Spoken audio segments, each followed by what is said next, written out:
Ang biyag ni Lamang, ang kinabuhi ni Lamang, usa ka karaang balak nga epiko sa Ilocano bahin sa usa ka bayani nga labaw sa tawhanong kinaiya. Si Lamang kinsa misulti sa pagkatao, nangita og panimalos alang sa iyang gipatay nga amahan pinaagi sa pagpildi sa tribo sa Igorot, nanggulitawo og nakadaog sa matahom nga si Ines Canoyan ug milagrosong na banhaw human matulon sa usa ka higanting isda nga nagpakita sa mga miti sa Pilipino sa masakaisog, pamilya ug gugma. Ang istorya ni Lamang pagkatawo og panimalos. Si Lamang natawo nga adunay talagsaong kusog ug salabutan nga nagsulti sa iyang unang mga pulungaron nga lanang iyang kaugalingon ug pangutano ng iyang amahan. Si Don Juan kinsa mibiya aron makigaway sa mga Igorot. Si Lamang mipanaw aron pangitaon ang iyang amahan.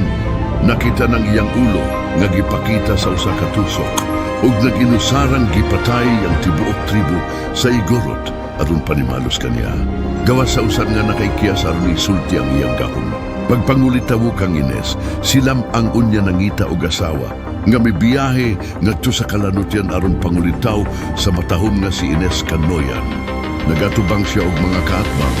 Lakip ang higanting si Sumarang nga iyang napildi. Aron makuha ang kamot ni Ines, kinahanglan niyang tumbasan ng bahandi sa iyang mga ginikanan. Nanggaiyang gibuhat pinaagi sa pagdala ug bulawan nga sudlanan nga nakapahingang ha kanila og sa lungsod.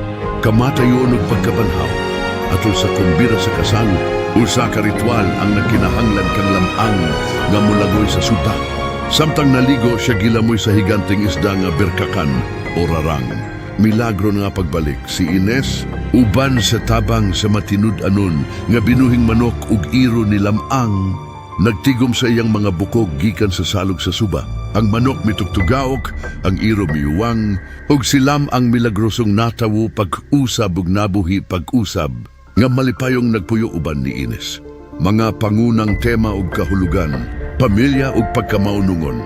Ang pagpangita ni Lamang gimaneho sa gugma alang sa iyang amahan ug ang iyang pagkabanhaw nagdepende sa iyang matinud-anon nga mga kauban nga hayop. Kaisog ug kusog, ang epiko nagpasiugda sa mga labaw sa tawhanong mga kahimuan nga naglangkob sa kaisog ug kahanas sa pakigubat. Kultura kini nagpakita sa mga miti, tradisyon ug kamahinungdanon sa komunidad sa mga Pilipino sa wala pa ang kolonyalismo. Sinugdanan ang epiko gipasa pinaagi sa binabasulod sa mga henerasyon sa wala pa kini masulat sa ika-17 nga siglo.